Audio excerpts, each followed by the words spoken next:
الحمد لله نحمده ونستعينه ونستغفره ونعوذ بالله من شرور أنفسنا ومن سيئات أعمالنا من يهده الله فلا مضل له ومن يضلله فلا هادي له ونشهد أن لا إله إلا الله وحده لا شريك له ونشهد أن سيدنا ونبينا ومولانا محمدا عبده ورسوله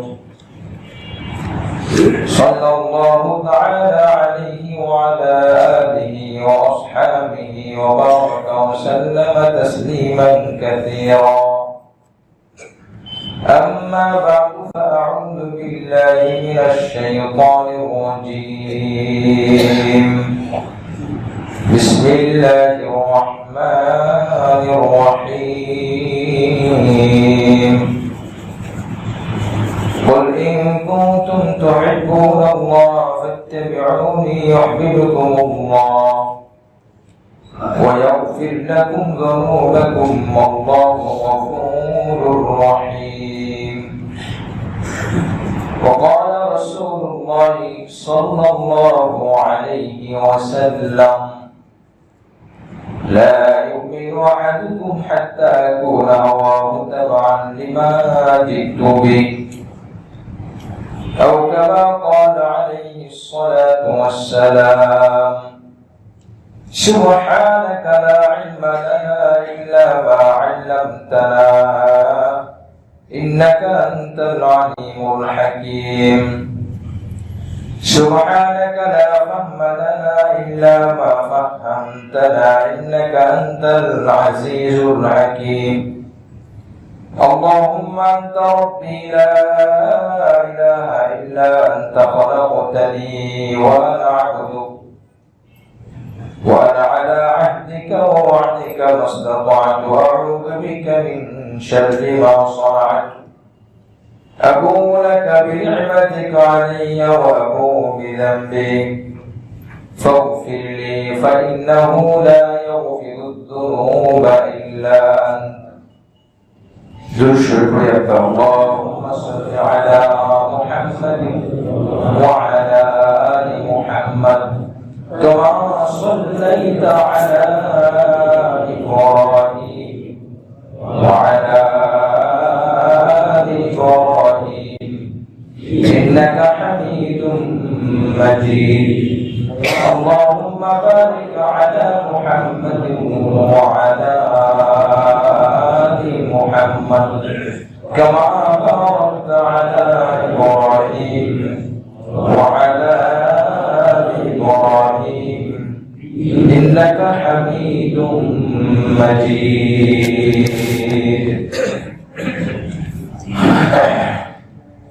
উপস্থিত মুআজ্জাজ মুহতারাম, জুমার নামাজ আদায়ের রক্ষা আগত মুসল্লিয়ান ইকরাম,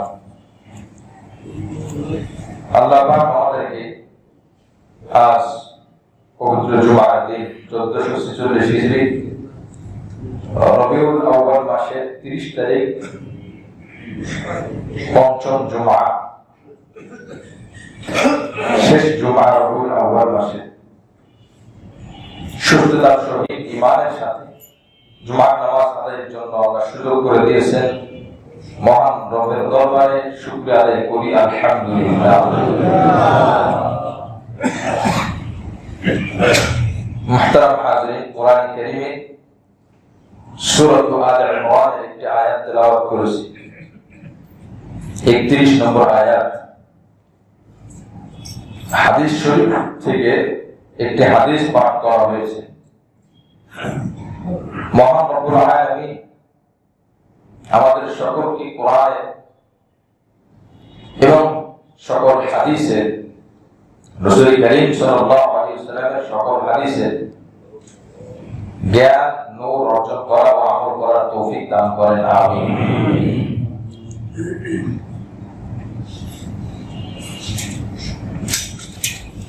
আমি আপনাদের সামনে মহানবী সাল্লাল্লাহু আলাইহি ওয়াসাল্লামের অনুসরণ অনুকরণ ও ভালোবাসাকে সামনে রেখে সাহাবায়ে কেরামের কিছু নমুনা, কিছু মিসাল সরাসরি হাদিস থেকে কিভাবে অনুসরণ করেছেন আলোচনা করতেছিলাম।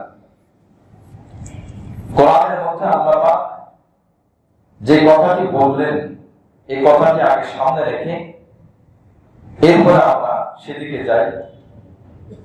আল্লাহ পাক বললেন, কুল ইন কুনতুম তুহিব্বুনাল্লাহ, এইভাবে আপনি বলে দিন আপনার উম্মতদেরকে, তোমরা যদি আল্লাহকে ভালোবাসতে চাও, ভালোবাসো, ভালোবাসার দাবি করো, আল্লাহকে ভালোবাসার বিকল্প কোনো উপায় নাই, কোনো পন্থা নাই। যদি আল্লাহর কাছ থেকে মুক্তি লাভ করতে চাই,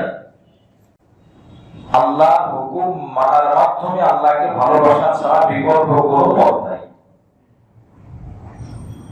তোমরা যদি আল্লাহকে ভালোবাসতে চাও, ফাত্তাবিউনি, আপনি আপনার উম্মতদেরকে বলে দেন আমি নবী, আমাকে অনুসরণ তোমরা করো। ইহদিকুমুল্লাহ, যদি তোমরা আমি নবী আমাকে অনুসরণ করো, আল্লাহ বলতেছেন, তাহলে আল্লাহ পাক তোমাদেরকে ভালোবাসবে। সুবহানাল্লাহ। এই আয়াতের মধ্যে জান্নাতের কথা উল্লেখ নাই, কিন্তু উদ্দেশ্য পরমার্থের মধ্যে রয়ে গেছে। আল্লাহ ভালোবাসবেন নবী অনুসরণের মাধ্যমে। আল্লাহ ভালোবাসলে কি লাভ হবে? আল্লাহ ভালোবাসে কাউকে জান্নাতে দেবে, জান্নাতে দেবে। জান্নাতে সেই যাবে যাকে আল্লাহ ভালোবাসেন, যাকে আল্লাহ ভালোবাসেন সেই জান্নাতে যাবে। কারণ আল্লাহ রাগ করে কাউকে জান্নাত দিবেন না, কারণ আল্লাহ ভালোবেসে কাউকে জাহান্নাম দিবেন না। তো নবীর অনুসরণ মানে জান্নাতের একটা গ্যারান্টি পেয়ে যাওয়া। আমি নবীকে ভালোবাসো, আল্লাহ তোমাকে ভালোবাসবে, তোমাকে ভালোবাসবে অর্থাৎ তোমাকে জান্নাতে রাখবো। সুবহানাল্লাহ। ওয়া ইয়াগফির লাকুম যুনুবাকুম। সাথে সাথে আরেকটি গুরুত্বপূর্ণ বিষয়, যখন যে মানুষই জান্নাতে যাবে তার কোনো গুনাহ থাকবে না। সুবহানাল্লাহ। এক যাত্রা পরিমাণ গুনাহ নিয়ে কেউ জান্নাতে যেতে পারবে না। বহুত মানুষ ঈমানদার হবে, অপরাধের কারণে তাকে জাহান্নামে পাঠানো হবে, অপরাধ করে মিটিয়ে। কারণ সেখানে তো ইস্তিগফার, তওবা নাই, বান্দা মাফ চাইলে আল্লাহ মাফ করবে। আল্লাহ যদি নিজ অনুগ্রহে মাফ করেন সেটা আল্লাহর কৃপা। দু চোখ বন্ধ হওয়ার আগে তওবা কবুল হবে, কবরে যাওয়ার আগে তওবা কবুল হবে। শুধু দু চোখ বন্ধ না, যখন আজরাইল আলাইহিস সালাম রূহ কবজ করতে আসেন, যখন সে মৃত্যুর পরিপূর্ণ আলামত সে বুঝতে পারে, তখন তওবা কবুল হবে না। হাদিসের মধ্যে আসছে, মানা মিগরবি ওয়ালাইসাতিত তাওবাতু লিল্লাযিনা ইয়ামালুনা আস-সাইয়্যাত হাত্তা ইযা হাদারা আহাদাহুমুল মাউত ক্বালা আল্লাযিনা ইয়ামুতুনা ওয়া হুম কুফফার। আল্লাহ পাক রব্বুল আলামিন কোরআনে কারীমে ৫ নম্বর পারা সূরাতুন নিসা ৫ নম্বর পারা ১৯ নম্বর পৃষ্ঠায় আল্লাহ পাক বলে দিলেন যে কার তওবা কবুল হবে আর কার তওবা কবুল হবে না। আল্লাহ পাক ৪ নম্বর পারা ১৯ পৃষ্ঠা সূরাতুন নিসার মধ্যে আল্লাহ পাক রব্বুল আলামিন বলে দিলেন, ওয়ালাইসাতিত তাওবাতু,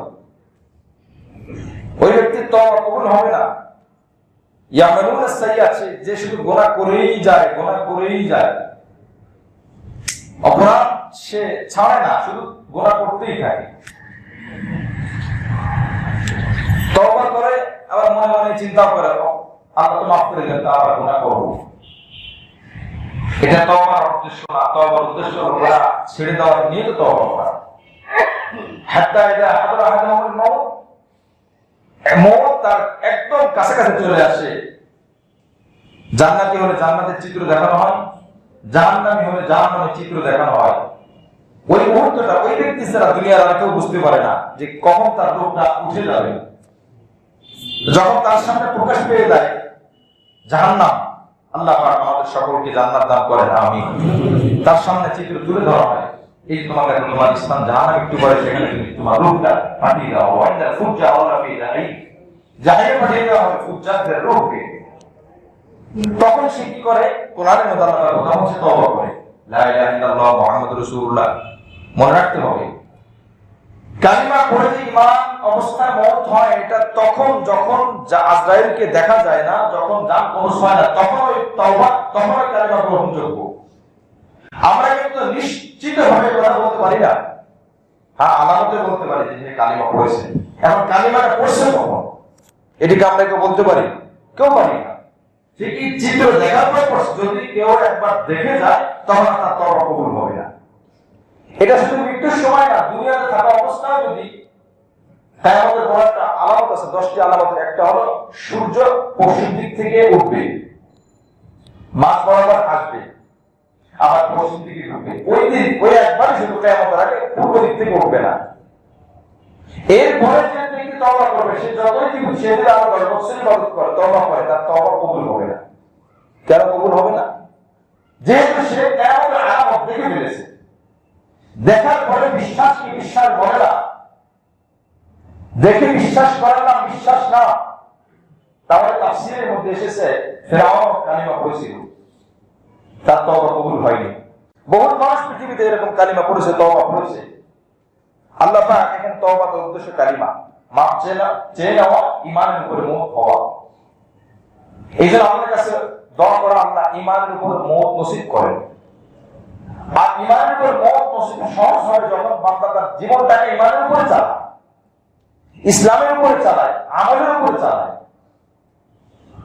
কেউ হুজুর খেয়ে পড়ে যাওয়ার সাথে সাথে ওরে মা বলে, ওহ বলে, আবার কেউ ওরে আল্লাহ বলে। এটা কেন হয়? যার ভিতরে যেমন যে জিনিসটা বেশি খোদাই করা, তার বাড়ি থেকে ওইটাই বের হয়। ময়না পাখিকে ভাষা শেখানো হয়, ভাষা শিখিয়েছে অনেক কষ্ট করে। কোন একদিন এক লোক, এক বাচ্চা লাঠি দিয়ে পিটাই দিচ্ছে। তো ময়না পাখি স্বাভাবিক থাকা অবস্থায় কথা বলে, বাচ্চাটা বুঝে না, তাকে মারতে মারতে প্রায় মরা অবস্থা। তখন ময়না পাখিকে যে ভাষা শেখানো হয়েছে, কৃত্রিম ভাষা, ওটা বাদ দিয়ে তার নিজের ভাষায় সে ডাকাডাকি শুরু করছে। এক পর্যায়ে মরে গেছে, পাখির মালিক কাঁদতেছে। লোকজন বলে, কাঁদো কেন? ময়না পাখি একটা আছে তো, আরো তো পাওয়া যাবে, একটা চলে গেছে, আরেকটা কিনে নিতে হয়। বলে না, আমার কাছে অসংখ্য ময়না পাখি কেনার টাকা আছে, আমি আমার এই ময়না পাখি মারা যাচ্ছে এই জন্য কাঁদি না। এই মারা যাওয়ার একটা শিক্ষা আমাকে দিয়ে মারা গেছে। কি শিক্ষা? বলে, আমি তাকে বহু বছর যাবত সালাম শিখিয়েছি, মানুষের সাথে কথা বলা শিখিয়েছি, কিন্তু যখন মৃত্যুর অবস্থায় ব্যথা কাতরাইতেছে, মরণাপন্ন অবস্থা, ওই মুহূর্তে আমার শিখানো ভাষা সে ভুলে গেছে। তার নিজস্ব যে ভাষা, সেটার উপরে তার মওত হয়েছে। আমি চিন্তা করি, আমি ভাবি, আমার আমল কি কৃত্রিম আমল কিনা? যদি আমার আমল আর আমার জিকির, আমার ইবাদত কৃত্রিম হয়, মওতের সময় আমার জবান দিয়ে ওটা আসবে না। কারণ ভয়ঙ্কর যে রূপ নিয়ে ফেরেশতারা আসবে, এটা দেখার সাথে সাথে বান্দা তার পিছনে সবকিছু সে ভুলে যাবে।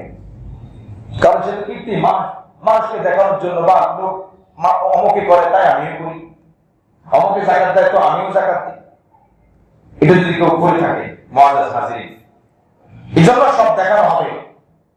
আর ওই সময় ঈমান কবুল হবে না, কারণ এখন দেখে ফেলেছে। দেখার পর ঈমান, ঈমান মানে না দেখে বিশ্বাস করা। দুনিয়াতে একবার সিজদা দেওয়া, কবরে 1000 বছর সিজদা দেওয়া থেকে একবার সিজদা দেওয়ার দাম আল্লাহর কাছে বেশি। সুবহানাল্লাহ। তো আল্লাহ পাক কোরআনের আয়াতের মধ্যে বলেন, হাত্তা ইযা হাদারা আহাদাহুমুল মাউত, মওতের সময় তার সামনে চলে আসলো, ফেরেশতা চলে আসলো জান কবজ করার জন্য। قال إني تبت الآن والذين يموتون وهم كفار ফেরেশতাদেরকে দেখে এরপরে বলে আমি তওবা করলাম, আমি ইস্তিগফার করতেছি। কোরআনের মধ্যে আল্লাহ স্পষ্ট অনুমতি পেয়ে যাবেন, সূরা নিসা 18 নম্বর আয়াত। قال إني تبت الآن, আমি তওবা করলাম। এখন সে তওবা করেছে, বলেন সে জাহান্নাম দেখে তওবা করেছে। জাহান্নাম আর জান্নাত দেখে তওবা করে, এটাকে তওবা বলে না, এটা ধোঁকা বলে এক প্রকার, মনের প্রশান্তি। কিছু মানুষ হাসরের ময়দানেও তওবা করবে। মুআজ্জাজ হাজির, আল্লাহ পাক বলেন قال إني تبت الآن, তার তওবা কবুল হবে না, সে বলবে আমি তওবা করলাম। উলাইকা আ'তাদনা লাহুম আযাবান আলীমা, আল্লাহ পাক বলেন এরা ওই ব্যক্তি তাদের জন্য আমি আল্লাহ আযাব ব্যবস্থা করে রেখেছি। নাউযুবিল্লাহ। সে কিন্তু তওবা করে মারা গেছে, মানুষজন শুনছেও। মুআজ্জাজ হাজিরিন, এই জন্য কি ইমানের উপরে মারা গেল আমরা আলামত বলতে পারি, কিন্তু আমরা গ্যারান্টি দিতে পারি না। আপনার আমার জীবন যত সুন্দর হবে, মওত হাদিসের মধ্যে এসেছে কামা তাহইয়াউনা তামুতুন, কামা তাহইয়াউনা তামুতুন ওয়া কামা তামুতুনা তুবাতুন তুম্মা ইলা রাব্বিকুম তুরজাউন। হাদিসের মধ্যে এসেছে তোমার জীবন যেভাবে সাজাবা, যেই গতিতে আসবে তোমার মওত সেই গতিতেই হবে। সুবহানাল্লাহ। এই জন্য কেউ সিজদারত অবস্থায় মারা যায়, কেউ তেলাওয়াত অবস্থায় মারা যায়, কেউ জিকির করা অবস্থায় মারা যায়, কেউ হজ করা অবস্থায় মারা যায়, কেউ দান করতে করতে মারা যায়, কেউ ঘুমের মধ্যে, ঘুমের আগে আপনার দোয়া করে ঘুমিয়েছে, ঘুমের মধ্যে মারা যায়। ওই দোয়াটা তার ঈমানের কারণ হয়ে গেছে। সুবহানাল্লাহ। আল্লাহ পাক সহজ করে দিয়েছেন। আবার কেউ গুনাহ করতে করতে মারা যায়, মদ পান করতে করতে মারা যায়, অন্যকে খুন করতে করতে মারা যায়, গালিগালাজ দিতে দিতে মারা যায়। এই জন্য মুআজ্জাজ হাজিরিন, মওতের সময় ঈমান নসিব হওয়া এটা জীবনের আমলের উপর নির্ভর করে। তওবা কবুল হওয়া জীবনের উপর নির্ভর করে। হাদিস মিথ্যা নয়। তোমার জীবন যেভাবে সাজাবা তোমার মওতটা কিন্তু সেভাবেই হবে। আর তোমার মওত যেমন হবে, সুবহানাল্লাহ, তোমার মওত যেমন হবে, তোমার কবর থেকে ওঠা তেমন হবে। জোরে বলে সুবহানাল্লাহ। একজনের মওত মনে করেন হয়েছে, হাদিসের মধ্যে আসলো নামাজ অবস্থায়, সিজদারত অবস্থায়, তাহলে সে সিজদার থেকে উঠবে। সুবহানাল্লাহ। কতমা তাও তোরা আরেকজনের মওত হলো জিকির করা অবস্থায়, কোরআন তেলাওয়াত অবস্থায়, কবর থেকে উঠবে কোরআন তেলাওয়াত অবস্থায়। সুবহানাল্লাহ। জিকির করতে করতে মারা গেল, জিকির করতে করতে মারা গেছে, এখন কবর থেকে উঠবে জিকির করা অবস্থায়। আমি গাড়িতে আসি, আমি বাহিরে আসি, আমি প্লেনে আসি, আমি যেখানে আসি, আমি দিনের মধ্যে ধ্যান করি, জিকির করি, ইস্তেগফার করি, দুরূদ শরীফ পড়ি, ওই অবস্থায় মওত হলো, আল্লাহ না করুক। যদি মওত হয়ে যায়, আবার ওই কবর থেকে ওঠাটা জিকির অবস্থায় হবে। সুবহানাল্লাহ। সুম্মা ইলা রাব্বিকুম তুরজাউন, তোমাদেরকে আল্লাহর কাছে ওই অবস্থায় ফিরিয়ে দেওয়া হবে। মুআজ্জাজ হাজির, এইজন্য বলতেছিলাম ওয়াগফির লাকুম যুনুবাকুম, একটা গুনাহ বাকি থাকতে জান্নাতে যেতে পারবে না। গুনাহ নিয়ে কবরে গেল, হাসরে উঠলো, যদি আল্লাহ মাফ না করেন, আল্লাহ না করুক, তাকে জাহান্নামে পাঠানো হবে। যাও সেখান থেকে ধুয়ে মুছে পরিষ্কার হয়ে আসো। তোমার জামা ময়লা, ময়লা জামা দিয়ে জান্নাতে যাওয়া যায় না। তোমার কলব নাপাক, ময়লা, জান্নাত পরিষ্কার সুগন্ধিময় জায়গা। ঘরের মধ্যে ভালো ভালো অফিসে ঢুকতে গেলে বাহির থেকে পা ভিড়ি করে ঢুকতে হয়, পায়ে ময়লা আছে, যান পরিষ্কার করে আসেন। তো জান্নাত তো পরিষ্কারের জায়গা, আমার কলব তো ময়লা, সবেরা গোড়ার ময়লা, কবেরা গোড়ার ময়লা, শিরিকের ময়লা, অহংকারের ময়লা, হিংসার ময়লা, প্রত্যেকটা গুনাহ একটা জীবাণু, একটা জাম, এগুলো ময়লা, দুর্গন্ধ। এটার রূপ আল্লাহ দুনিয়াতে প্রকাশ করেন নাই, এটা ফেরেশতারা অনুভব করে। মৃত্যুর সময় যার আমল খারাপ হয়, যার গুনাহ বেশি থাকে, তো আল্লাহ মাফ করেন না, তো তার রূহটা এভাবে ছাড়া বস্তা চটের মধ্যে নিয়ে ফেরেশতারা নাক বন্ধ করে উঠে যায়, দুর্গন্ধ বের হচ্ছে এই রূহ থেকে। এই রূহটা তো পরিষ্কার স্বচ্ছ ছিল, এই বদ আমলের কারণে, গুনাহের কারণে সে নাপাক করে ফেলেছে। দুর্গন্ধ, এত দুর্গন্ধ যেটা ফেরেশতারা সহ্য করতে পারে না। ফেরেশতারা প্রথম আসমানে যাওয়ার সাথে সাথে বলে, এই কার রূহ মাংস, দুর্গন্ধ, সরাও এখান থেকে। তার রূহটা উপরের দিকে ওঠে না, সে জিনের মধ্যে, জাহিমের মধ্যে তাকে নিক্ষেপ করা হয়। আর যার রূহ ভালো, আমল করেছে, রূহ ভালো, তখন ওই রূহটা নেওয়ার জন্য রেশমি রুমালে আতর মেখে সুগন্ধিময়, তার রূহটাও সুগন্ধি এবং কাপড়টাও সুগন্ধি। প্রথম আসমানে যখন আসে, হাদিসের মধ্যে এসে তিরমিজি শরীফের হাদিস, প্রথম আসমান খুলে দেওয়া হয়, বলে এটা কার রূহ? বলে অমুকের ছেলে, অমুকের রূহ, সে আমল করা অবস্থায় মারা গেছে, ঈমান অবস্থায় মারা গেছে, আল্লাহ তার প্রতি সন্তুষ্ট হয়েছে, আল্লাহর কাছে যাচ্ছি। তো প্রথম আসমান ভেদ করে যখন দ্বিতীয় আসমানের দিকে যেতে যায়, প্রথম আসমানের ফেরেশতারা বলে, ও ফেরেশতা, রহমানের ফেরেশতা, একটু দাঁড়াও, কিছুক্ষণ দাঁড়াও, ওই সুগন্ধি বহুদিন পাই না, এই সুগন্ধি নিয়ে তারপরে দ্বিতীয় আসমানে যাও। সুবহানাল্লাহ। শুধু প্রথম আসমান, সপ্তম আসমান পর্যন্ত প্রত্যেক আসমানের ফেরেশতারা এই কথাই বলতে থাকে। আর ভালো রূহ কবজ করার ফেরেশতাকে বলা হয় মালায়েকাতুর রাহমাত, রহমতের ফেরেশতা। আর যারা দুষ্ট রূহ, গুনাহগার রূহ, এদের রূহ কবজ করা মালায়েকাতুল আযাব, শাস্তির ফেরেশতারা। এরা এটাকে গ্রহণ করে। তো সপ্তম আসমান যখন পার হয়ে যায়, আল্লাহ পাক খুশি হয়ে যায়, ওই রূহকে বলা হয় ইন্নাল আবরারা লাফি নাঈম, ইন্নাল আবরারা লাফি নাঈম ওয়া ফিল আয়াত ইল্লিয়িন। একে ইল্লিয়িনের মধ্যে রেখে দাও। সুবহানাল্লাহ। মুআজ্জাজ হাজিরিন, এইজন্য আল্লাহ পাক বলেন গুনাহমুক্ত অবস্থায় জান্নাতে কিছু মানুষ এসে জাহান্নামে যাওয়ার পরে শাস্তি দিয়ে ব্যাস ওই ময়লাগুলো পুড়িয়ে ফেলা হবে।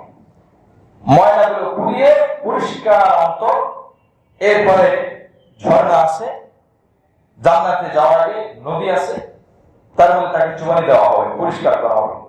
পরিষ্কার হয়ে গেল, ভিতরে পরিষ্কার, উপরে পরিষ্কার, এখন তুমি জান্নাতে চলে যাও। সুবহানাল্লাহ।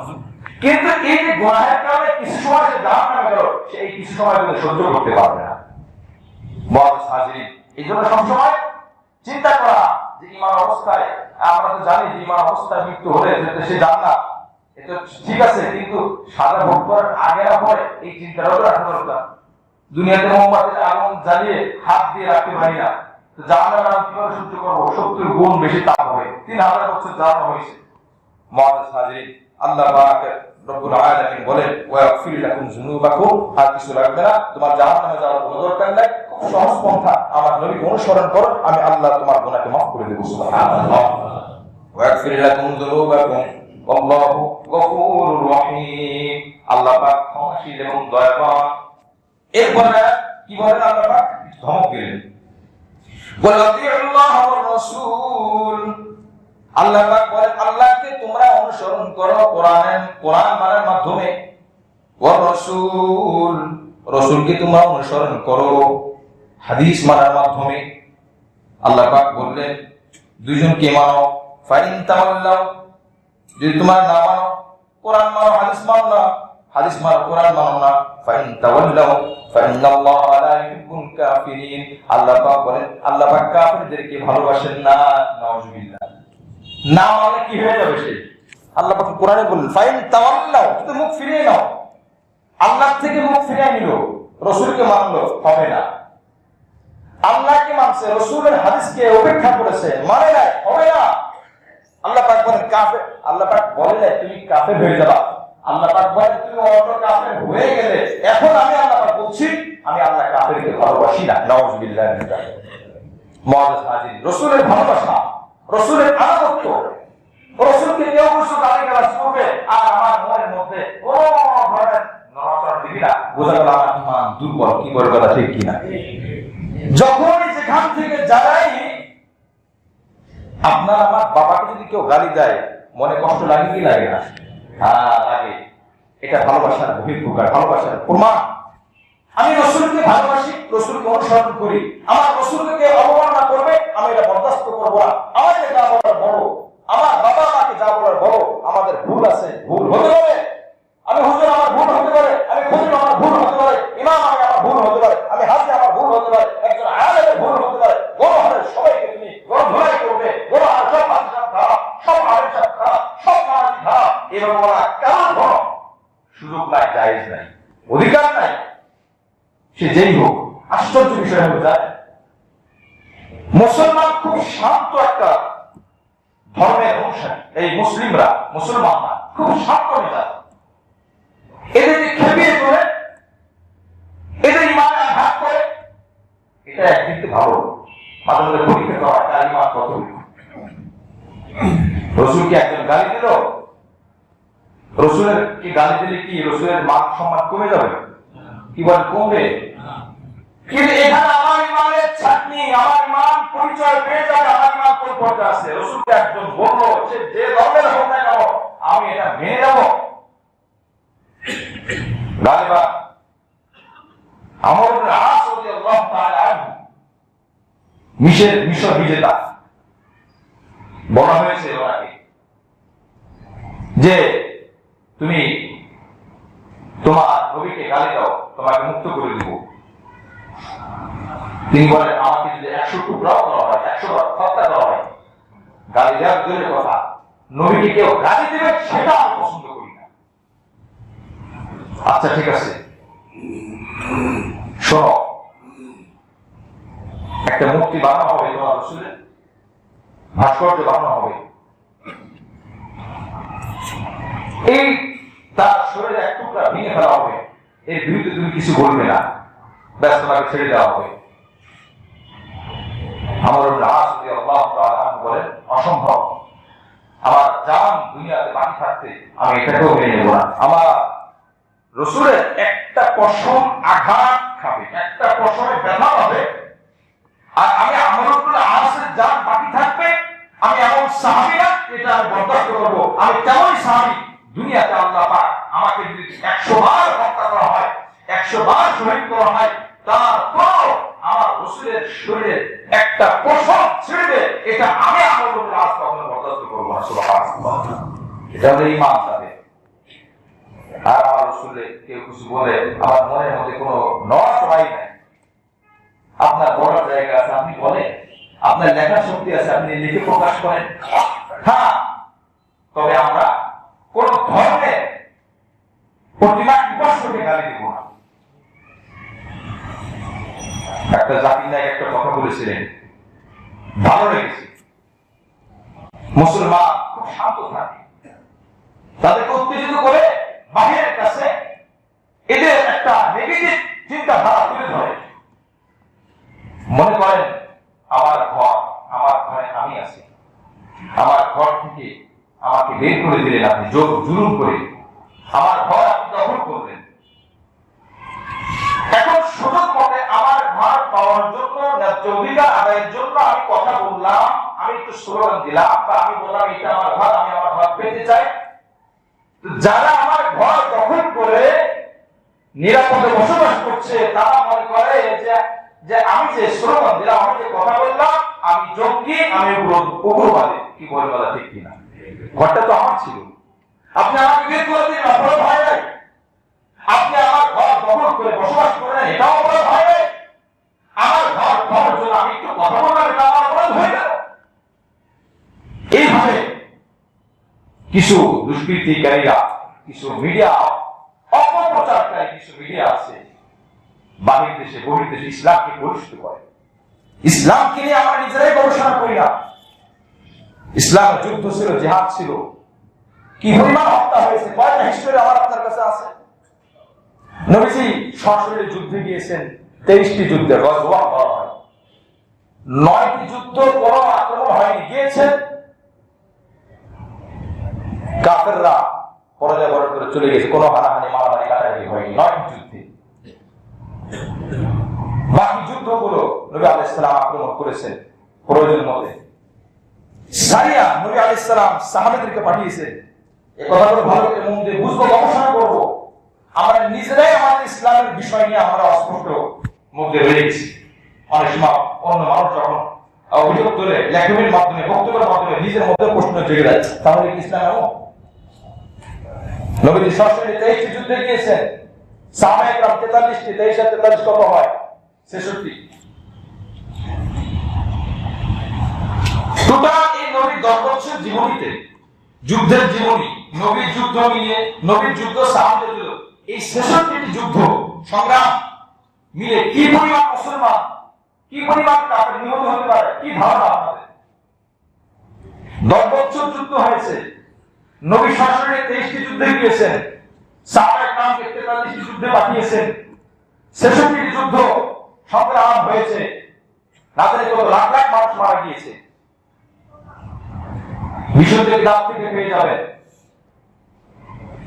যারা জেনারেল গবেষক তারাও লিখেছে শুধু আরবি কিতাব না, ইংরেজি কিতাব, ইংরেজি বই সহ বিভিন্ন ভাষা থেকে তথ্য সংগ্রহ করে দেখা গেছে নবীর 10 বছর জীবনীতে 66টা যুদ্ধ সংগ্রাম পরিচালনা করে মুসলমান অমুসলিম সব মিলে মাত্র 1018 জন মানুষ মারা গেছে।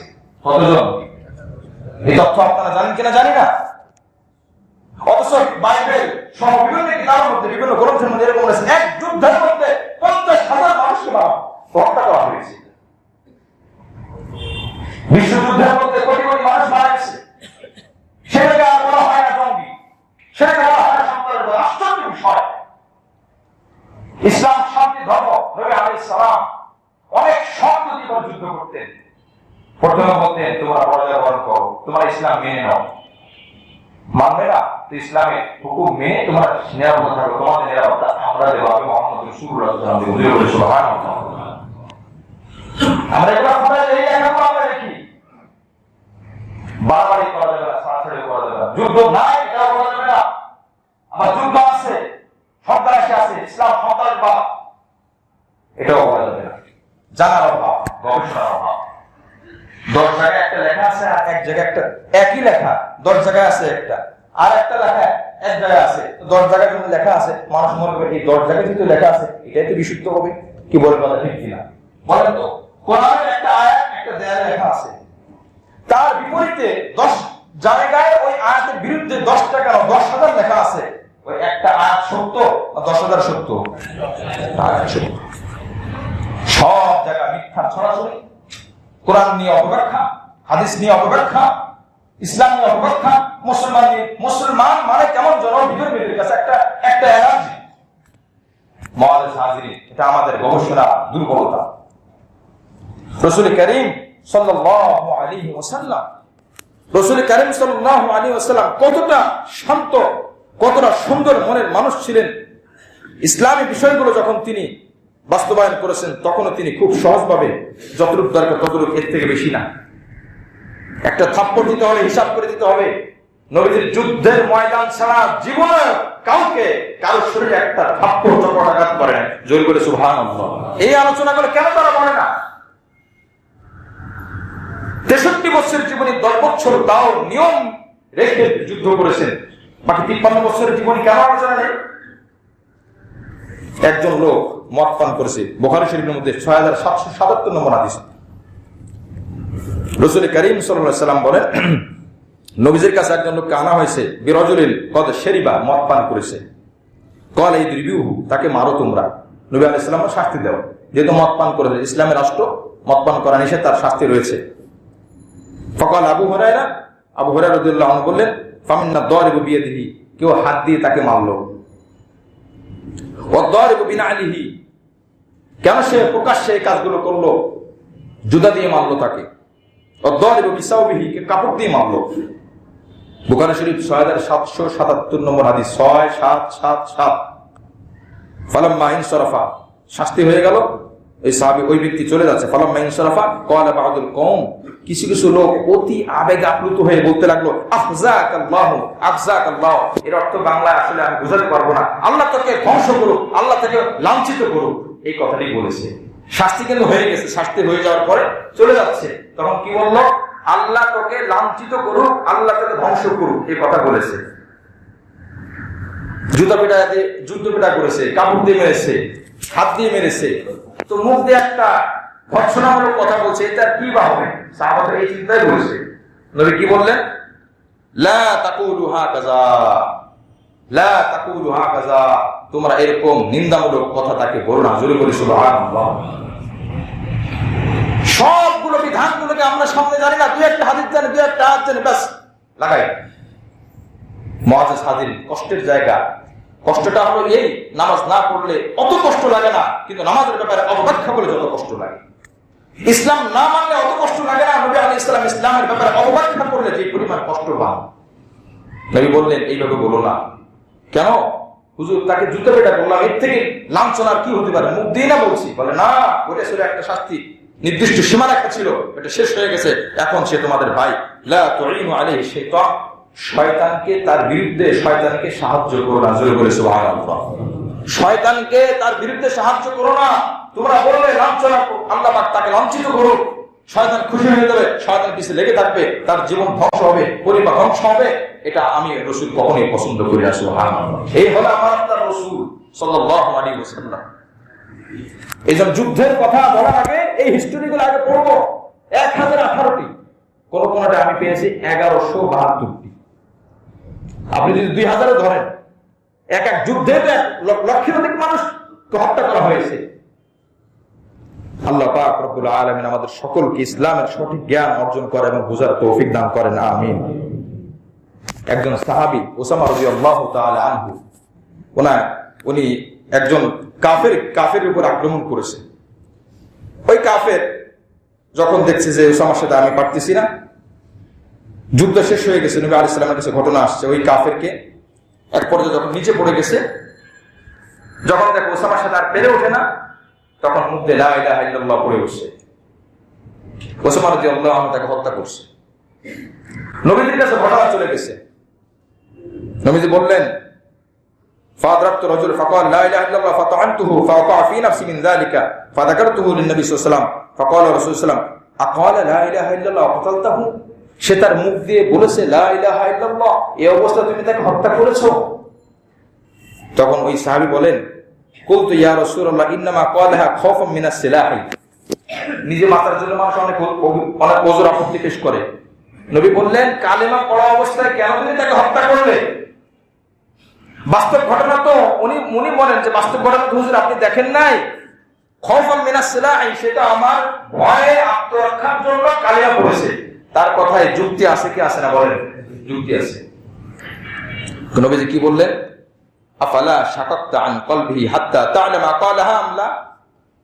নবীজি বললেন, তোমার তরবারি দিয়ে তার এই বুকটা ফেড়ে বক্ষ বিদীর্ণ করে এরপরে কলব থেকে তুমি দেখতে তোমার ম্যাটারে ধরা পড়ে কিনা, সে কি অন্তর থেকে বলেছে না তোমার থেকে বাঁচার জন্য বলেছে? জোরে বলে সুবহানাল্লাহ।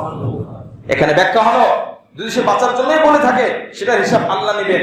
তোমার দায়িত্ব হলো সে কালেমা পড়েছে, স্বীকারোক্তি দিয়েছে। যদিও যুদ্ধের ময়দানে নিয়ম হলো ছোট বাচ্চাদের মারা যাবে না, মুরব্বীদের মারা যাবে না, অসুস্থদেরকে মারা যাবে না, মহিলাদেরকে মারা যাবে না, এবং যারা আত্মসমর্পণ করে তাদেরকে মারা যাবে না। অনেক নিয়ম রেখে ওই বাচ্চাকে কি বলে তুমি তাকে হত্যা করেছো। তখন রাসূল করিম সাল্লাল্লাহু আলাইহি ওয়াসাল্লাম বারবার বলতেছিলেন, হাত্তা তামান্নাইতু ইলা আসলামতু ইয়াউমাইদিন। নবী বলেন, কালেমা পড়ছে এই অবস্থায় তুমি মানলে, কালেমা পড়ছে এই অবস্থায় তুমি মানলে, কালেমা পড়ছে এই অবস্থায় তুমি মানলে। নবীজির ব্যথায় ব্যাকুল হয়ে গেছেন, নবীজির দিল ভেঙে যাচ্ছে। কালেমা পড়া অবস্থায় কেন ওই সাহাবী ওই ব্যক্তিকে মারা হলো? জোরে বলে সুবহানাল্লাহ। এই হলো রাসূলের জীবনী, এই হলো রাসূলের আদর্শ। মুআজ্জাজ হাজিরিন, ওই সাহাবী তখন কি বলে জানেন? হাত্তা তামান্নাতু ইলা আসলামতু ইয়াউমাইদিন। হায়, আমার বড় দুঃখ হচ্ছে, নবীজি এই কথা বলার কারণে আমি তো অনেক পাপের বোঝা ভারী করে ফেললাম। আজকে যদি আমি মুসলমান হতাম কতই না ভালো হতো। এর আগে যদি আমি কাফের থাকতাম আমার কোনো আফসোস ছিল না। আমি আজকে মুসলমান হলে আমার জন্য ভালো ছিল। মুআজ্জাজ হাজিরিন, এই জন্য ইসলামের বিষয় কোরআন নিয়ে যখন কেউ কথা বলবে, আপনার জায়গা থেকে নিয়ম রক্ষা করে কথা বলতে হবে। ইসলাম নিয়ে কথা বলবে, আপনার আমার জায়গা থেকে নিয়ম রক্ষা করে, নিয়ম মেনে। কোরআন শরীফে আঘাত করেছে, আমি মন্দির ভাঙা শুরু করবো। আপনার যদি নিয়মে থাকে ভেঙেন, আমি বলবো না আপনি ভাঙেন। নিয়ম আছে কিনা আগে গবেষণা করেন। আপনার নবীকে গালি দিয়েছে, আল্লাহ পাক নিজেই বলেছেন কোরআনের মধ্যে, তোমরা তাদের উপাস্যদেরকে গালি দিও না। ওয়ালা তাসুবুল্লাযীনা ইয়াদউনা মিন দুনিল্লাহি ফায়াসুবুল্লাহ আদওয়ান বিগাইরি ইলম। রাসূল কারীম সাল্লাল্লাহু আলাইহি ওয়াসাল্লামকে অনুসরণের কথা বলতেছিলাম। সাহাবায়ে কেরাম রাসূল কারীম সাল্লাল্লাহু আলাইহি ওয়াসাল্লামকে কিভাবে অনুসরণ করেছেন গত আলোচনার মধ্যে বলেছিলাম। নবীজি নামাজের মধ্যে জুতা খুলে ফেলছেন, সাহাবায়ে কেরাম জুতা খুলে ফেললেন নামাজের মধ্যে। দেখতেছেন নবীজির জুতা খোলা, সামনের কাতারে যারা তারাও জুতা খুললেন। দ্বিতীয় কাতার ওয়ালা দেখে প্রথম কাতার ওয়ালা জুতা খুললো কেন? নিশ্চয়ই নবীজি খুলেছেন। অনুসরণের নমুনা এভাবে সবাই খুললেন। নবী আলাইহিস সালাম যখন সালাম ফিরলেন তখন বললেন, ফাকালা রাসূলুল্লাহ সাল্লাল্লাহু আলাইহি ওয়াসাল্লাম, এই তোমরা জুতা খুললে কেন? মা হামালাকুম আলা ইলকাকুম আলা নিআলিকুম, তোমরা কেন জুতা খুললে? ক্বালু রাইনাকা আলকাইতানা আলাইকা ফালকাইনা নিআলানা। ইয়া রাসূলুল্লাহ, দেখলাম যে নামাজের মধ্যে আপনি জুতা খুললেন, আমরা কিভাবে জুতা পরা অবস্থায় নামাজ পড়ি? সুবহানাল্লাহ। তখন নবী বলেন, ইন্না জিবরাইল সাল্লাল্লাহু আলাইহি ওয়াসাল্লাম আতানি ফাআখবারানি আন্না ফীহিমা কাযারা। জিবরিল আমিন আলাইহিস সালাম আসলেন, আসার পরে নামাজের মধ্যে আমাকে বললেন, সুবহানাল্লাহ, নামাজ চলাকালীন সময় বলতেছে, ইয়া রাসূলুল্লাহ, আপনার জুতার তলায় ময়লা আছে, আপনি কিন্তু জানেন না, সুতরাং আপনি জুতা খুলে ফেলেন। ওয়াকানা ইযা জাআকুম মিনাল মাসজিদি, যদি তোমাদের কারো জুতা পায়ে থাকে আর নামাজে আসো, তখন তার প্রেক্ষাপটের কথা বলা হচ্ছে। আর না পাকি থাকে, ফাল্লামযুর ফাইন রাআ ফি না'আলাইহি কদরান আও আদান ফাল্লামসাহু ওয়া লিসাল্লি ফীহিমা, তুমি ময়লাটা বের করো অথবা জুতা খোলো, তারপরে তুমি নামাজ আদায় করো। এটা জুতার কথা বলছে, কিন্তু কারণ মোজা যদি ময়লা থাকে মোজা খুলে ফেলবে, টুপিতে ময়লা আছে পরিষ্কার করবে, না হয় খুলে ফেলবে। টুপি পরে নামাজ পড়া ফরজ না, কিন্তু নাপাক অবস্থায় নামাজ পড়লে নামাজ হবে না। এ হলো সাহাবায়ে কেরামের অনুসরণ। রাসূল করিম সাল্লাল্লাহু আলাইহি ওয়াসাল্লাম, আবু দাউদ শরীফ, বুখারী শরীফের 5582 নম্বর হাদিস, আল্লাহ রাসূল সাল্লাল্লাহু আলাইহি ওয়াসাল্লাম থেকে বর্ণিত। হযরত আনাস রাদিয়াল্লাহু আনহু বলেন, তিনজন সাহাবী আবু উবাইদা এবং তলহা এবং উবাই ইবনে কাব, এই তিনজন সাহাবী আমার বাড়িতে আসছে মেহমান হয়ে। তখনকার সময় আমি তাদেরকে মদ, তখনকার সময় মদ জায়েজ ছিল, তো মদ আমি একটা ফুল, সুগ্রানওয়ালা ফুল দিয়ে মদ তৈরি করেছি। উনি বলেন, কুনতু আসকি আবু উবাইদা ওয়া আবু তালহা ওয়া উবাই ইবনে কাব মিন ফাদিহি যাহবিন ওয়া তামারিন ফাজাহুম আতিল। যখন আমি মদ সব তৈরি করে ফেলেছি, খুব কষ্ট করে তৈরি, তখন তো ব্লেন্ডার মেশিন ছিল না, এরপরে যখন আমি তাদের সামনে পেশ করব, একজন ঘোষক ঘোষণা দিতে দিতে আসতেছে, কল ইন্নাল খামরা কদ হুররিমাত, ইন্নাল খামরা কদ হুররিমাত, মদ হারাম করা হয়েছে, মদ হারাম করা হয়েছে, মদ হারাম করা হয়েছে। তখন মেহমানের মধ্যে তলহা রাদিয়াল্লাহু আনহু ছিলেন, আবু তালহা রাদিয়াল্লাহু আনহু, উনি বলেন, কুম ইয়া আনাস ফাহরিকহা ফাহরাকতুহা, হে আনাস, তুমি যে মদ তৈরি করেছো, এখন আমরা পান করব, অনেক কষ্ট হয়েছে, আমাদের অনেক পিপাসা, আমাদের অনেক নেশা, মদ পান করার বাদ দাও। হলো রাসূলের পক্ষ থেকে ঘোষণা এসেছে, যাচাই সুযোগ না, কে বলছে, যাচাই করেন না সাহাবায়ে কেরাম, কানে আসছে রাসূল বলছেন মদ হারাম, সাথে সাথে সব মদ ফেলে দিলেন। জোরে বলে সুবহানাল্লাহ। মুআজ্জাজ হাজিরিন, খায়বারের যুদ্ধ, হযরত আব্দুল্লাহ ইবনে মাসউদ রাদিয়াল্লাহু তাআলা আনহু মসজিদে আসতেছেন একদিন। নবীজি দেখলেন ভিতরে যারা বসা আছে এরা হাঁটাহাঁটি করতেছিল। তখন নবী আলাইহিস সালাম জোরে বললেন, জুমার দিন, লাম্মা ইস্তাওয়া রাসূলুল্লাহ সাল্লাল্লাহু আলাইহি ওয়াসাল্লাম ইয়াউমাল জুমআ, আজ ইজলিসু, এই তোমরা বসে যাও, এত হাঁটাহাঁটি করো কেন? যে হাঁটাহাঁটি করে তার নিজেরও ত্রুটি হয়, আর যারা পাশে থাকে তাদেরও সমস্যা হতে পারে। নবী যখন বললেন বসো, আব্দুল্লাহ ইবনে মাসউদ কিন্তু বাহিরে ছিলেন, তাহলে এই হুকুমের আওতাভুক্ত তিনি না। তিনি তখন ভিতরে পা ঢোকালেন মসজিদের গেটের মধ্যে। হাদিসের মধ্যে এসেছে আবু দাউদ শরীফের 1091 নম্বর হাদিস, ফারাআ রাসূলুল্লাহ সাল্লাল্লাহু আলাইহি ওয়াসাল্লাম ফাকাল তাআল ইয়া আব্দুল্লাহ ইবনে মাসউদ, আব্দুল্লাহ ইবনে মাসউদ পা ভিতরে এক পা বাহিরে আর এক পা, ঠিক ওই অবস্থায় বসে পড়লেন। সুবহানাল্লাহ। আব্দুল্লাহ ইবনে মাসউদ কিন্তু নবী বলেন নাই, উনি বাইরে থেকে আসছে, ওনার কেন আওয়াজ আসছে, ওনার চিন্তা নবী কাকে বলছে, দরকার নাই, নবী বলছে তো বাস সাথে সাথে বসে যাব। তখন নবী আলাইহিস সালাম বললেন, তাআলা আব্দুল্লাহ ইবনে মাসউদ, হে আব্দুল্লাহ ইবনে মাসউদ, আমি তোমাকে বলি নাই, তুমি তোমার জায়গা নিয়ে তুমি বসে যাও। সুবহানাল্লাহ। অনুসরণ করব ইনশাআল্লাহ। আল্লাহ আমাদের সবাইকে তৌফিক দান করেন। নবীজিকে ভালোবাসবো, যেটা জানি না জানার চেষ্টা করব, অস্পষ্ট ধারণাকে দূর করব, স্পষ্ট ধারণা অর্জন করব, স্পষ্ট জায়গা থেকে গ্রহণ করব, নির্ভরযোগ্য জায়গা, নির্ভরযোগ্য বই, নির্ভরযোগ্য ব্যক্তির থেকে গ্রহণ করব। রাসূলকে ভালোবাসবো অনুসরণের মাধ্যমে, কোরআনকে ভালোবাসবো অনুসরণের মাধ্যমে। কেউ যদি কোরআন নিয়ে, ইসলাম নিয়ে, নবী নিয়ে কোনো কথা বলে, অন্তর থেকে আমি চিন্তা করবো আমার ঈমান কতটুকু আছে। যদি ভিতর থেকে নড়াচড়া দেয়, কষ্ট লাগে, আঘাত লাগে, লেখনি আমি ফেসবুকে লিখি, আমি ইউটিউবে লিখি, আমি বিভিন্ন লেখালেখি করি, আমার লেখনির জায়গা থেকে আমি প্রকাশ করে দেওয়া যে আমি নবীকে ভালোবাসি, তার বই প্রকাশ হবে। আমি বলে দিলাম তোমার কথা আমি পছন্দ করি না, তোমাকে আমি উপযুক্ত শাস্তির দাবি জানালাম। যেই নিয়ম আছে, যে রূপরেখা আছে, ওইটার উপরে চলতে হবে। আল্লাহ পাক আমাদের সকলকে সহিভাবে জ্ঞান অর্জন করা এবং আমল করার তৌফিক দান করেন। আমিন। আমা তৌফিক ইল্লা বিল্লাহ। যাদের সুন্নাত বাকি হিসাবে সুন্নাত দেখবে।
হুম।